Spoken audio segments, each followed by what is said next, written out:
안녕하세요. 오늘은 마지막 주식 스터디 한국단자 종목 분석을 들고 왔습니다. 바로 시작하도록 하겠습니다. 이제 결론부터 늘 하던 대로 가도록 하겠습니다. 상승 추세는 좋으나 싸지가 않다. 가격도 배당도 매력적인 자리는 아니다가 제 결론입니다. 그럼 시작하도록 하겠습니다. 목차는 기업개요 실적 분석 사업 전망 결론이고요. 기업개요 먼저 들어가도록 하겠습니다.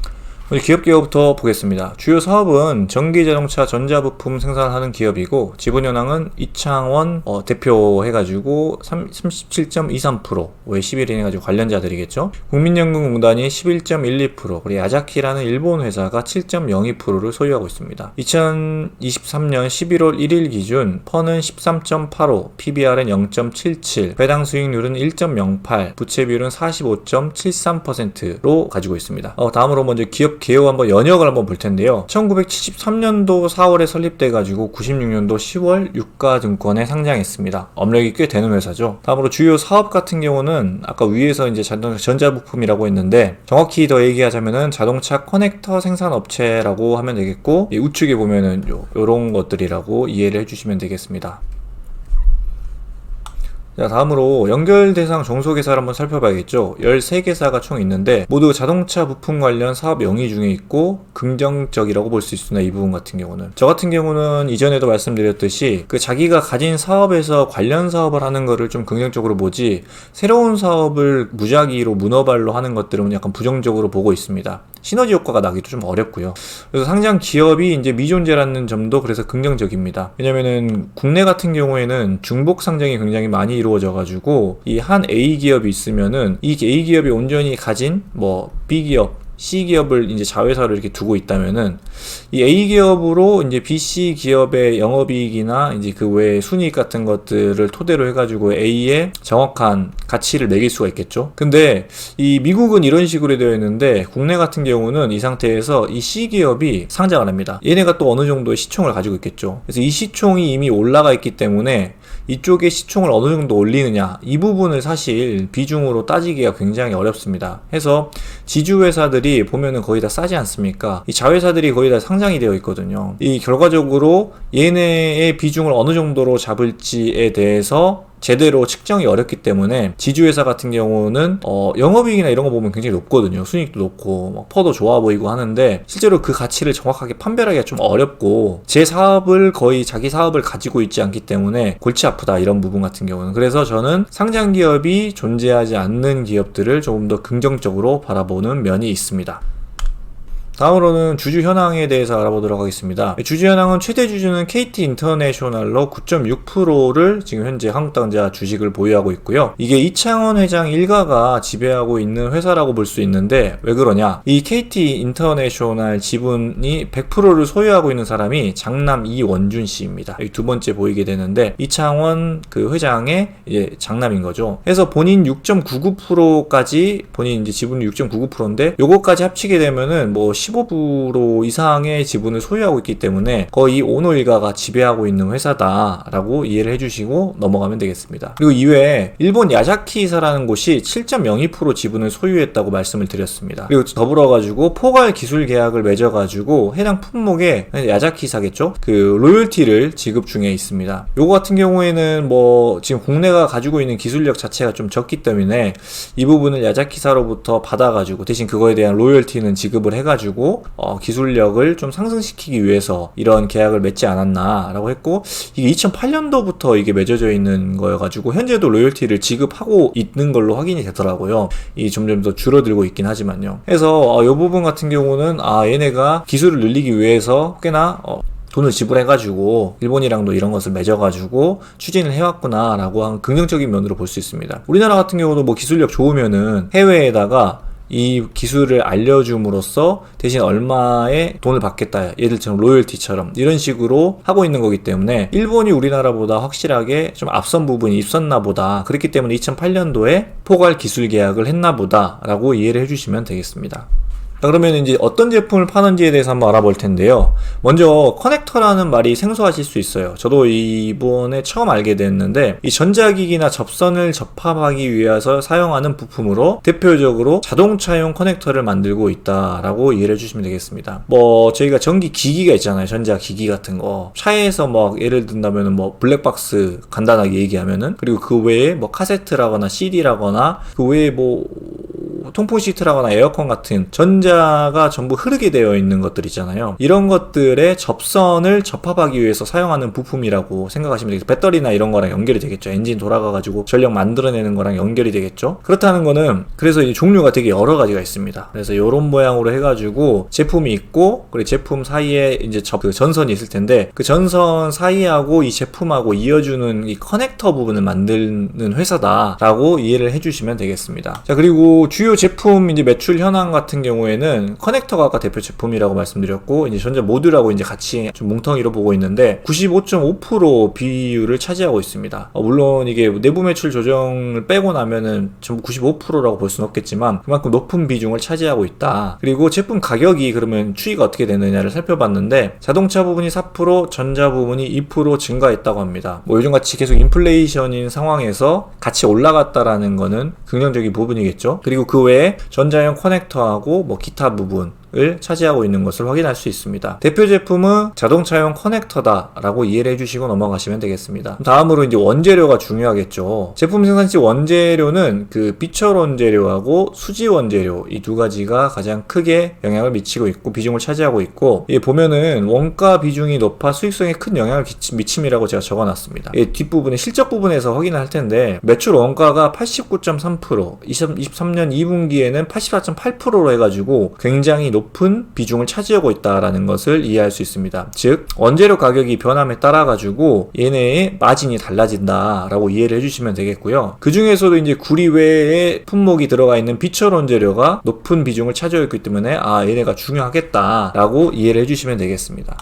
그러면은 이제 23년도에 어땠는지를 좀 미리 살펴보면은, 앞에서 봤듯이 22년도 2분기에는 매출 원가가 89.3%였습니다. 23분기, 2분기 누적에는 84.8%였습니다. 이랬다는 거는 매출이 지금 늘었거든요. 얘네가 나중에 보겠지만 그 부분을 감안한다면은 원재료가에서 좀 하락을 했나 보다라고 예상을 할 수 있는데, 보면은 전년 동기 대비 약 3.5% 감소하였고 얘네도 4.4% 감소하였다는 모습을 볼 수 있습니다. 해서 이번 연도에는 수익이 좋겠구나라고 예상했는데 영업이익률이 확실히 는 것을 확인할 수 있죠. 해서 이번 연도에는 그 원재료 때문에 수혜를 보겠구나라고 저희가 예상하고 넘어갈 수 있습니다.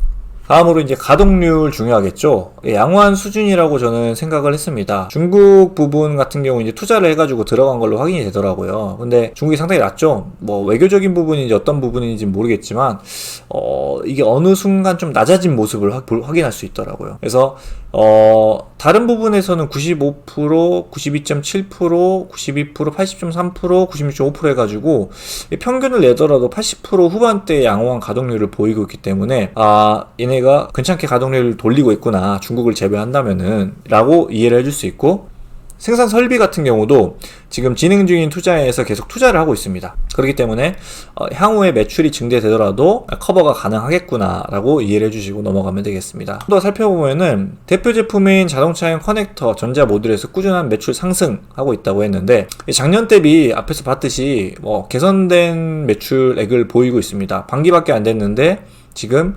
작년에 거의 절반을 넘어선 모습을 볼 수 있죠. 그래서 대표 제품에서의 매출 증대로 해당 제품의 상승 추세를 엿볼 수 있기 때문에 이번 연도까지도 굉장히 긍정적이다 라고 이해를 간단히 해주시고 넘어가시면 되겠고, 전체로 보더라도 지금 늘어난 모습 볼 수 있죠. 곱하기 2 하게 되면은 50기의 지금 절반을 넘어선 상태입니다. 그리고 국내 시장 같은 경우만 하고 있는 게 아니라 해외 시장에서도 매출이 상승 추세에 있는데요. 이게 국내 같은 경우는 캐파가 사실 정해져 있잖아요. 그래서 다른 업체랑 싸우면서 갈라먹기 수준으로밖에 되지 않는데, 해외 시장까지 어느 정도 가지고 있다면은 이 파이를 조금씩 가져갈 수 있는 부분이고, 큰 나라 같은 경우에는 새로 이제 확장을 해가지고 들어갈 수 있는 부분도 많기 때문에 이 부분도 긍정적이다. 그래서 해외 부분 같은 같은 경우는 전기에 대비해가지고 지금 단기가 좀 늘어나 있는 모습을 볼 수 있습니다. 그리고 누적도 늘어나 있는 모습 볼 수 있고요. 해서 이 부분까지도 긍정적이다 라고 이해를 해주시면 되겠습니다.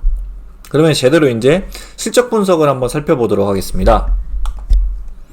먼저 매출액은 꾸준히 증가하는 모습을 볼 수 있고요. 근데 좀 아쉬운 게 영업이익률이 왔다 갔다 하는 모습을 볼 수 있겠죠. 이런 부분은 결국에는 순이익의 불안전성으로 이어지기 때문에 투자하는 입장에서는 그렇게 좋지는 않다고 판단할 수 있습니다. 자, 먼저 보면은 매출액 같은 경우는 꾸준히 상승하는 모습, 아까 그래프에서 봤듯이 확인할 수 있습니다. CAGR이 16.1%로 굉장히 높죠. 근데 그에 따라 가지고 매출 원가도 같이 증가했습니다. 16.5%로 해가지고요. 그래서 한 해도 5년간 빠지지 않는 매출 상승은 굉장히 긍정적인 부분이라고 볼 수 있습니다. 사업이 계속해서 확장하고 있다는 의미니까요. 하지만 영업이익률이 들쑥날쑥한 모습을 이 아래서 볼 수 있는데 이 부분 같은 경우에는 조금 불안정한 모습이지 않나라고 이해를 할 수 있습니다. 또 원인을 한번 살펴보면은 매출 원가 부분에 영향을 굉장히 많이 받고 있다는 것을 알 수 있습니다. 왜냐면은 판가비 같은 경우는 거의 늘어나는 게 매출하고 좀 유사하게 늘어나는데 이게 매출 원가 같은 경우에는 이 폭이 올랐다가 내렸다를 반복하는 것을 볼 수 있습니다. 그거의 고저에 따라 가지고 영업이익률이 달라지는 모습 볼 수 있기 때문에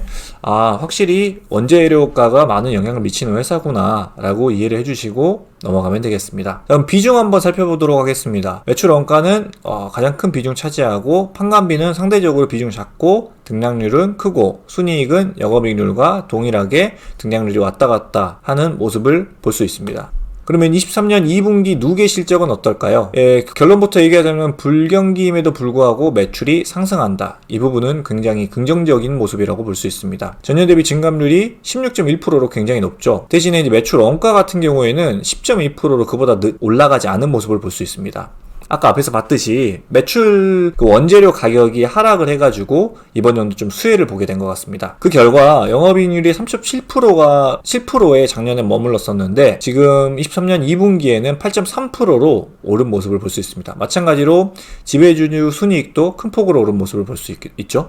그래서 여기서 누누이 지금 강조드리지만 포인트는 매출 원가입니다. 그런데 구리 PBT와 같은 원재료 가격이 지금 중요하다고 계속 거듭 말씀을 드리는데 사실 이 부분은 기업이 통제할 수 없는 부분입니다. 해서 이 매출이 일정하다는 가정하에 영업이익의 등락이 존재할 수밖에 없고 그럼 뭐 어쩌란 거냐. 원재료 같은 경우는 계속해서 통제를 할 수 없는 부분인데 중요하다는 얘기만 하면 뭐하냐라고 하는 건데 이런 기업일수록 중요한 것은 결국엔 매출액입니다. 매출액이 계속 증가를 해줬을 때 매출 원가 부분이 쭉 하락해주면은 영업이익률이 쭉 상승해가지고 앞에서 좀 매출 원가가 높았을 시기가 있지라도 이 부분을 메워줄 수 있기 때문에 계속해서 높아져야 하는 부분이 있습니다. 만약 매출액이 이제 꼬그라졌을 때 매출 원가도 같이 느리게 되면은 큰 타격을 입을 수밖에 없겠죠. 해서 매출액은 계속 상승해주는 게 이런 기업 같은 경우는 필요하다. 그리고 매출액이 이제 좀 주춤주춤 할 때는 이걸 우리가 계속 보유해야 되나? 한번 살펴볼 만한 기업이다 라고 이해를 해주시면 되겠습니다. 다음으로 여기까지 이제 매출 실적 부분에 대해서 알아봤고 건전성 부분 한번 살펴본다면요. 건전성은 일단 전체적으로 양호하다라고 저는 판단을 했습니다. 먼저 부채 비율은 45.7%고요. 시총 대비 순유동자산 1인데 유동자산 1은 유동자산에다 유동부채를 뺐을 때 비중으로 시총 대비 51.7%로 양호한 수준입니다. 유동자산이 유동부채 1년 안에 갚아야 되는 부채 다 빼고도 51.7% 정도 가지고 있다. 라는 거는 지금 3,400억으로 보이는데 이분은 시총 대비 꽤 여유 있는 자금을 가지고 있다라고 이해할 수 있습니다. 순유동자산 2의 시총 비중을 보게 되면은 21.9%입니다. 요거 같은 경우에는 순유동자산 1에 재고자산을 빼고 왜냐면 재고는 나중에 훼손될 수 있잖아요. 그래서 빼고 투자증권 주식 같은 거를 플러스한 부분인데 이 부분은 현금화를 시킬 수 있다라는 가정하에 집어넣은 거고 비중이 21.9%라는 건 시총 대비 나쁘지 않은 수준이다. 왜냐면은 순수하게 현금을 유동부채를 뺀 상태에서 현금이 빠르게 나갈 일이 없기 때문에 양호한 상태라고 확인할 수 있습니다. 그래서 종합적으로 건전성은 합격점이다 라고 이해를 하고 넘어가도록 하겠습니다. 다음으로 현금 흐름표를 보겠습니다. 23년 2분기 영업활동, 재무활동 현금 흐름이 부정적이라고 제가 적었는데요. 영업활동은 플러스고 투자활동은 마이너스인 게 제가 긍정적이라고 말씀드렸었는데, 영업활동은 플러스이다가 23년 2분기 누계 때 마이너스로 변했습니다. 부정적이라고 볼 수 있습니다. 재무활동 같은 경우는 20년도부터 계속 플러스를 보이고 있죠. 그리고 금년도까지 플러스여가지고 부정적이다라고 판단할 수 있습니다. 자, 그렇다면은 원인이 무엇일까를 찾아봤는데, 영업활동 현금 흐름 같은 경우에는 매입 채무의 감소에 기인합니다. 이게 매입 채무 같은 경우는 원재료나 아니면 그 외에 뭘 샀을 때 이것들을 나중에 갚겠습니다 라고 하고 채무로 잡아놓은 부분인데, 이 부분이 감소됐다는 말은 어차피 나갈 돈인 부분입니다. 그런데 향후 매출 채권만 회수되면 이제 문제가 없는 부분인데, 왜 그러면은 앞에서는 안 그랬는데 이렇게 갑자기 늘어나게 돼가지고 영업 현금 흐름에 영향을 미치게 됐을까를 살펴보면은, 얘네도 이제 어딘가에서 물건을 사올 거 아닙니까? 근데 상대방 회사가 요즘에 경기가 너무 어렵고 대출금 같은 경우는 빠르게 갚으려고 하는 추세이기 때문에 돈 좀 빨리 달라라고 하는 기업들이 굉장히 많을 겁니다. 지금 관련 업체에서. 해서 이 부분에 빨리 매입 채무를 처리해 주다 보니까 이렇게 되지 않았나라고 개인적으로 예상을 해보는데, 뭐 제 생각인 거고, 뭐 다양한 이유에 의해 가지고 매입 채무는 이렇게 감소가 될 수 있겠죠. 결국에는 나갈 돈이 좀 빨리 나갔다라고 이해를 해주시면 되겠습니다. 다음으로는 재무활동 현금 흐름도 좋지 않아졌다라고 이야기를 했었는데, 차입금의 증가로 확인되었습니다. 매년 차입금 증가 내역이 차입금 감소 내역보다 많았습니다. 그렇다면은 왜 이렇게 계속 늘어났을까? 매출이 상승하면서 계속해서 쓸 돈이, 투자할 돈이 발생했기 때문에 그러지 않았을까라고 생각을 해보고, 매출이 증가 중이기에 이게 나쁘다고만은 현재 보기 어렵다. 하지만 그럼에도 불구하고 계속 늘어나는 차입금은 나중에 부채 비율에서 높은 비중을 차지하게 됐을 때 기업에 부담이 될 수 있어서, 이 부분 같은 경우는 그래도 좀 매출이 늘어나고 순이익이 늘어나게 되면은 차근차근 갚아 나가야 할 부분이 아닐까라고 생각을 해봅니다. 그리고 지금 이 부분에서 좀 부정적인 부분 한번 꼽아본다면은, 매출이 증가를 했음에도 불구하고 이자 보상 배율이라고 해가지고 영업이익을 이자 비용으로 나눴을 때, 즉 영업이익이 높아지면 높아질수록 좋고 이자 비용은 줄어들면 줄어들수록 좋겠죠. 근데 이게 계속해서 지금 좀 낮아지고 있는 모습을 볼 수 있습니다. 여기까지는 좀 괜찮았습니다. 근데 2022년 12월 말 그리고 지금 2분기까지 해가지고 16.9%로 많이 줄어든 모습을 볼 수 있겠죠. 그래서 더 줄어들게 된다면은 긍정적으로는 볼 수 없는 부분이다 라고 이해를 해주시면 되겠습니다. 자, 그러면은 중요한 이제 사업 전망을 한번 살펴보겠습니다.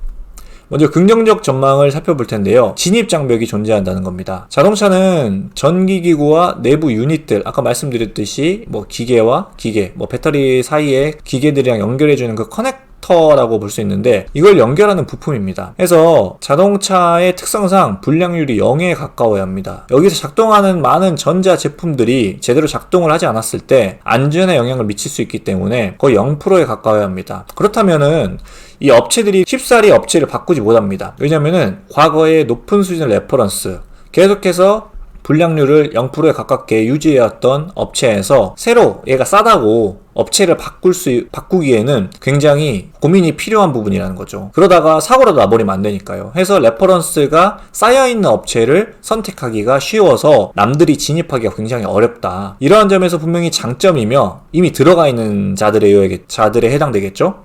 그 결과 국내는 한국단자와 타이코 AMP가 이 커넥터 시장을 양분 중에 있어가지고 분명히 우위를 차지하고 있다. 이거는 긍정적인 부분이다라고 이해를 할 수 있습니다. 그리고 두 번째는 편의장치하고 전기차 전환 시 수혜가 예상되기 때문입니다. 이게 편의장치라고 하면은 저희가 예전에는 차가 그냥 굴러가기만 하면 됐잖아요. 근데 뭐 자동으로 문이 닫히는 것부터 해가지고 문이 잠기는 거, 그리고 통풍 시트, 그리고 자동으로 차선 알려주는 거, 그 외에 뭐 뒤에 차가 사이드미러 쪽에 있는지 아닌 사이드미러로 알려주는 거부터 해가지고 다양한 편의장치들이 늘어나고 있잖아요. 이런 게 하나 늘어날 때마다 커넥터가 더 필요하게 되는 겁니다. 왜냐면은 거기다가 전선을 연결시켜줘 가지고 이게 돌아가게 하고 차량도 연결을 시켜줘야 되기 때문이죠. 마찬가지로 전기차로 전환을 하게 됐을 시 거기에도 수많은 제품들이 들어가게 될 거예요. 오히려 전기로 돌아가기 때문에 더 많은 커넥터가 필요하게 되겠죠. 그에 맞춰가지고 커넥터가 한국단자 자동차의 커넥터 매출액이 꾸준히 증가하고 앞으로도 증가할 거라는 예상을 지금 하고 있는 상황입니다. 그래서 이 부분도 긍정적인 부분이다 라고 이해를 해주시면 되겠습니다. 그리고 아까 기업 개요 부분에서 봤는데 해외 시장 진출로 가능성이 무궁무진하다라고 했습니다. 그러면 누군가 이렇게 얘기할 수 있습니다. 아니 그렇게 얘기하면은 레퍼런스가 존재해야 된다고 했는데 이미 해외에서도 레퍼런스를 많이 쌓은 기업들이 있어가지고 새로 들어가기 힘들 텐데 한국 단주한테는 무리 아니야? 라고 이야기를 할 수 있을 겁니다. 근데 이게 기회가 생긴 겁니다. 전기차 부분을 치고 들어갈 수 있는 기회가 생긴 거죠. 야자키와의 포괄적 기술 제휴 그리고 지속적인 R&D 투자로 해외 시장 진출에 현재 성공한 상태입니다. 해외 아까 매출이 있는 거 보셨죠? 그래서 실제 최근 5년 지역별 매출 비중은 해외 시장이 압도적입니다. 해외 CGR 같은 경우는 16.8%, 국내 CAGR 같은 경우는 6.3%로 해외가 훨씬 더 높이 성장하고 있다라는 부분을 이해할 수 있습니다. 이런 거는 그 해외 시장 진출 및 증가세는 글로벌 전기차 전환에 따른 신규 제품 진입이 성공적이었다는 반증입니다. 즉 레퍼런스가 전기차 같은 경우는 없지 않습니까? 그러니까 이거를 먼저 파고 들어가지고 우린 전기차에도 충분히 구동할 수 있는 기업이다. 가격적인 메리트도 있다. 라는 것들을 기술력도 있다 라는 것들을 어필을 해가지고 해외 시장에 들어갔고 거기에 지금 매출을 내고 있다라는 거는 얘네가 천천히 레퍼런스를 쌓아가면은 충분히 해외 시장에서도 비중을 차지해 갈 수 있겠구나 라는 부분으로 이해할 수 있습니다. 그래서 보면은 한국단지 해외 매출액이 앞서 말씀드렸듯이 쭉 늘어나는 모습 볼 수 있고 지금 22년, 23년 상반기를 보더라도 벌써 올라간 모습을 볼 수 있습니다. 그래서 해외 시장이 진출이 가능하다면 그 가능성은 무궁무진하다, 성장 가능성은 해서 긍정적인 부분이다라고 볼 수 있습니다. 그리고 마찬가지로 그 KPEX라고 해가지고 투자 부분 있지 않습니까? 이것도 뭐 줄어들 때도 있지만 계속해서 증가 추세에 있기 때문에 기술력도 떨어지지 않을 거다라고 이해를 할 수 있습니다. 그럼에도 불구하고 부정적인 전망은 있는데요. 이게 단기적으로는 아까 뭐 전기차 전환, 편의 장치가 증가 등등 단기적으로는 상승할 거라고 예상할 수 있습니다. 하지만 장기적으로는 이 업체가 계속 괜찮을 것이냐를 고민해 본다면은 좀 고민이 필요한 부분이 있습니다. 첫 번째는 가격 전가의 어려움입니다. 이게 1차 벤더가 아니라 2차 벤더라 보니까 이 원재료 움직임에 따라서 가격 전가를 쉽게 할 수가 없습니다. 1차 벤더한테 이제 본인들 커넥터를 생산한 다음에 넘겨줘가지고 1차에서 이제 조립을 해가지고 정말로 자동차 생산 업체에 이제 넘기게 되는 건데 1차는 원재료 가격을 이제 제대로 넘길 수 있겠지만 얘네랑 협상을 해가지고 2차 벤더이기 때문에 1차 벤더한테 이 원재료 가격을 넘기기가 좀 어려운 상황입니다. 해서 그렇게 영업이익률이 들쑥날쑥 한다라는 걸 볼 수 있겠죠. 그런데 다행히 지금 되게 변화가 빠르잖아요. 신규 제품에는 가격 전가가 가능하기 때문에 계속해서 신규 제품이 나오고 있는 상황에서 충분히 가격 전가가 가능할 것이다 라고 생각을 하지만 그럼에도 불구하고 가격 전가를 기존 제품에는 하지 못한다라는 것은 좀 부정적인 부분이다 라고 이해할 수 있습니다. 두 번째는 이게 현재는 커넥터 방식인데 쭉 꽂아가지고 하는 방식인데 이게 본딩 방식으로 전환이 됐을 시에는 좀 타격을 입을 수 있다라고 생각할 수 있습니다. 본딩이 아직은 추세가 뭐 기술적으로 아닌가 보죠. 커넥터를 쓰고 있는데 본딩으로 나중에 될 수 있는 기술이 발전되면요 증가할 수 있는 확률이 있는데 장기적으로는 가능하겠죠. 이렇게 되면은 단기적으로는 우려가 없지만 장기적으로는 좀 위험할 수 있다라고 이해를 해주시면 되겠습니다. 세 번째는 통신 칩으로서의 대체 가능성입니다. 본딩에서 끝나지 않고 통신 칩으로까지 커넥터를 대체할 수 있나 봅니다. 그래서 현재는 안전성 리스크, 뭐 통신이다 보니까 그게 끊기면은 확실히 리스크가 있겠죠. 안전성을 중요시하는 부품이라고 했으니까요. 상용화는 어려우나 장기적으로는 가능성이 높다라는 거는 결국엔 기술이 발전하게 되면은 통신 칩으로 모든 게 대체돼가지고 한국단자의 지금 현재 제품만으로는 경쟁력이 좀 떨어질 수 있다라고 이해를 해주시면 되겠습니다.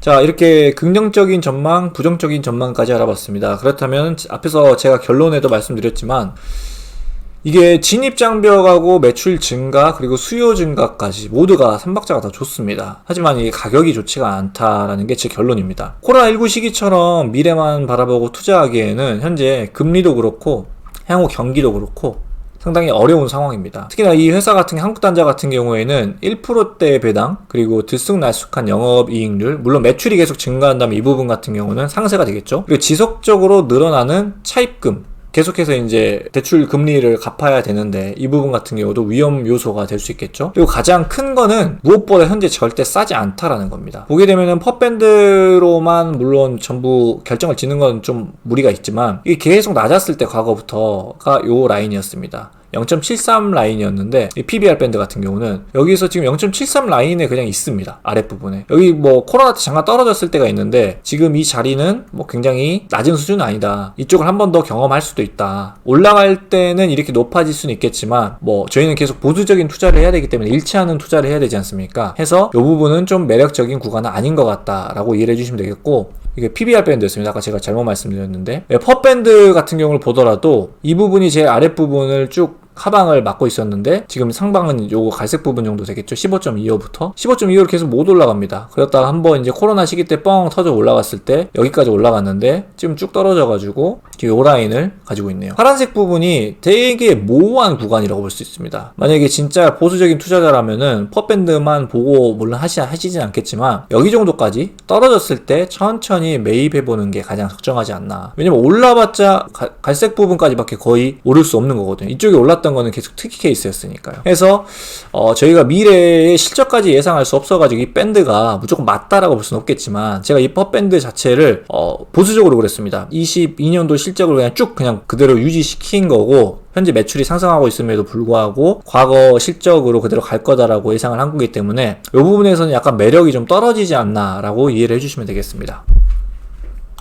자, 여기까지 해가지고 이번에도 결론적으로 별로 매력적이지 않는, 제가 주식 스터디를 하다 보니까 돌아가면서 이제 종목을 선정을 하게 되는데 종목을 가져오면은 좋은 기업이긴 해요. 근데 이게 좋은 가격은 아니더라고요. 나는 지금 바로 투자를 하고 싶은데 좋은 기업을 가져오면은 얘가 떨어질 때까지 기다려야 되잖아요. 지금 이 종목처럼 해서 이게 좀 매력적이지가 않구나. 왜냐면은 나는 지금 바로 살 수 있는 종목을 원하는데 걔가 언제 떨어질지도 모르겠는데 지금 좋다고는 하지만 이런 생각들이 들게 되잖아요. 그래서 이번에 제가 스터디를 사람들이 하던 거를 좀 그만두게 됐고, 앞으로는 제가 저평가 기업을 좀 찾아가지고 바로 구매를 해볼 수 있는, 지금 싸다, 지금 요 정도 가격이면 적정하다라고 할 수 있을 만한 기업 분석을 해가지고 얘네 기업이 실제로 튼튼하기까지 한지 지표들로 저평가들을 뽑아낼 거고, 몇몇 지표들로, 그리고 그 기업들 분석을 토대로 해가지고 기업까지 탄탄해가지고 향후에도 쭉 올라가고 더 이상 하방이 좀 막혀있는 기업인지를 한번 살펴본 후에 추천을 드리려고 합니다. 해서 다음 종목 분석부터는